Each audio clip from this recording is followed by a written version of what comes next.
Welcome back to the Liam Photography YouTube channel. In today's video, I'm going to be doing an unboxing and review of the Funleader 18mm f8 lens for the Canon RF Mount. So let's get started here. Now this lens is made by a company in China, so if you order one, it will take a little while for it to get to the United States. Let's go ahead and get her opened up here now.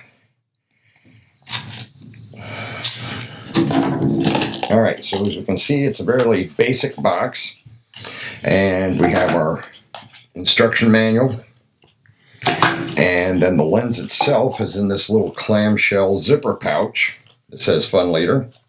So we're going to unzip this and check it out. It's got a silica gel pack and this little netting in the top part to keep moisture away, which is cool.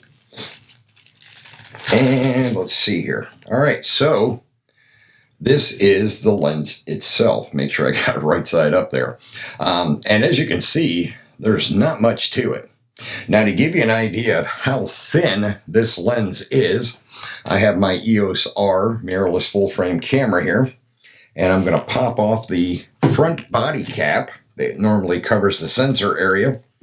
And as you can see here, I don't know how well you can see it, but the Funleader lens is just as thin as the Canon factory body cap. So that gives you an idea how small this lens is. Now, the lens is all metal construction, which is fantastic. It has no moving parts whatsoever. So all you do is you take it out, make sure you have the back side facing the correct side of your camera, and you slip it on there, and whoop, twist and lock, and that's it. That is the lens on my EOS R, and you can see the extremely thin profile. They were nice enough to put the little notches around the outside edge of it to make it easier to grip it, to twist it on and off of your camera body. Basically the same kind of notches like you'd find on the edge of a quarter or a dime.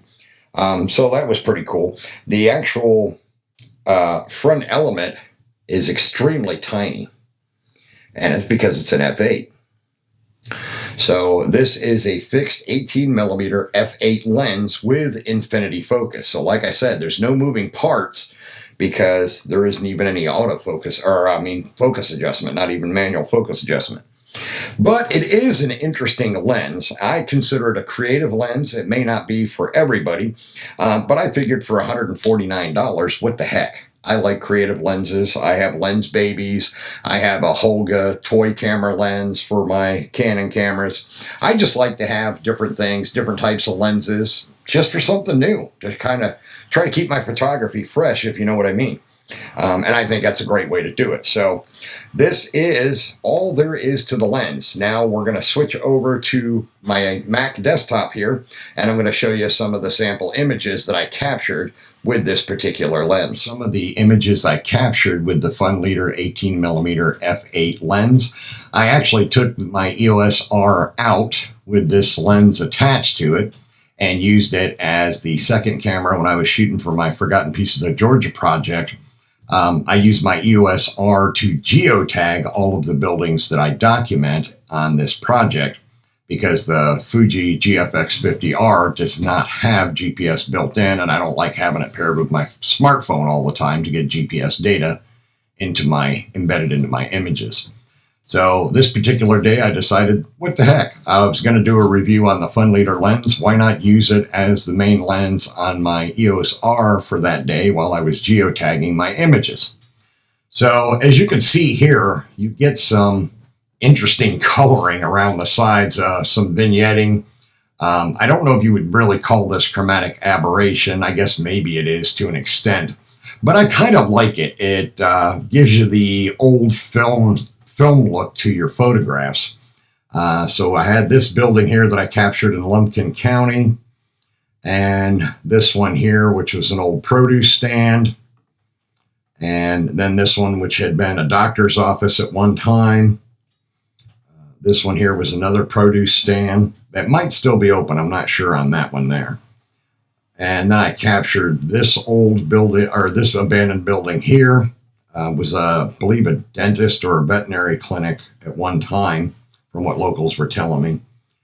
And then I got this old tire, lube, and oil change center.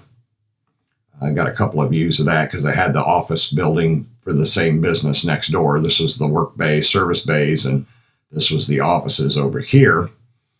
And then I captured this old Steak and Shake that's been abandoned for a while, but it looks like somebody's working on remodeling it to reopen it as something else at some point down the road, which I do always like to see old buildings getting repurposed. That always makes me feel good.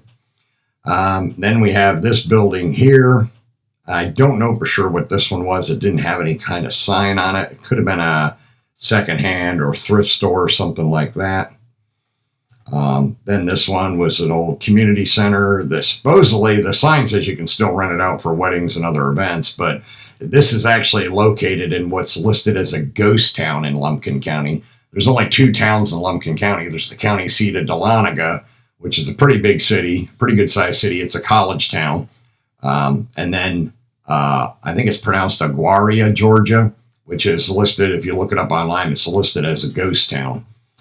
So this was actually located in that ghost town vicinity.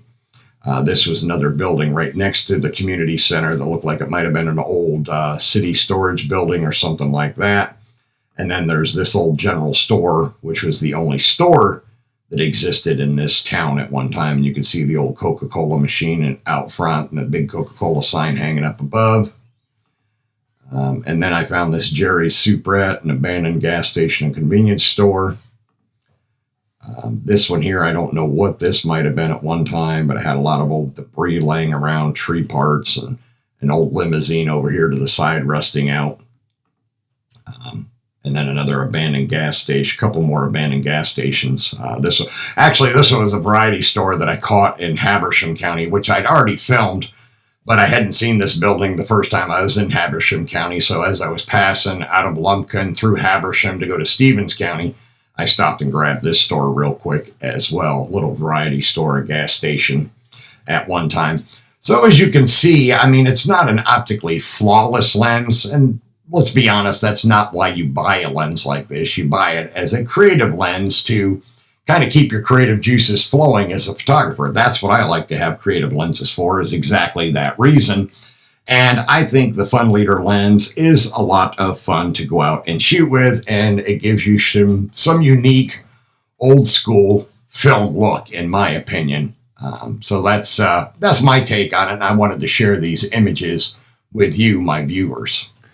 Okay, so as you could see with my sharing some of the sample images, 16 images that I shot for my Forgotten Pieces of Georgia project using the Funleader lens as my geotag camera for the day, I did get some interesting images. Like I said, they're not optically perfect, but what do you expect for $149? I'm just impressed that it's all metal construction, so it's a very durable, creative lens to put on your EOS R, RP, RA, R5, or R6 camera, and any other future RF cameras that Canon may release going forward. But I do think it's a lot of fun. If you got the $149 to spend and you like creative lenses, I say give it a shot. What harm is it going to do? For $149, it's not like you're out a whole lot. Now, I understand maybe not everybody's got $150 to blow on a creative lens that they're not going to use for regular professional photography. But to be honest, if you're into fine art photography or something like that, then maybe it'd be a good option for you, because you can get some interesting landscapes with it. You could probably even get some interesting street photography with it. I haven't tried it for that yet, but I probably will in the future, just for giggles. All right, that is going to wrap up this video. I want to thank you all once again for watching this video. Please remember to like, share, and subscribe to the channel, and hit the little bell icon so you can be notified when the next video drops, and I will see you next time.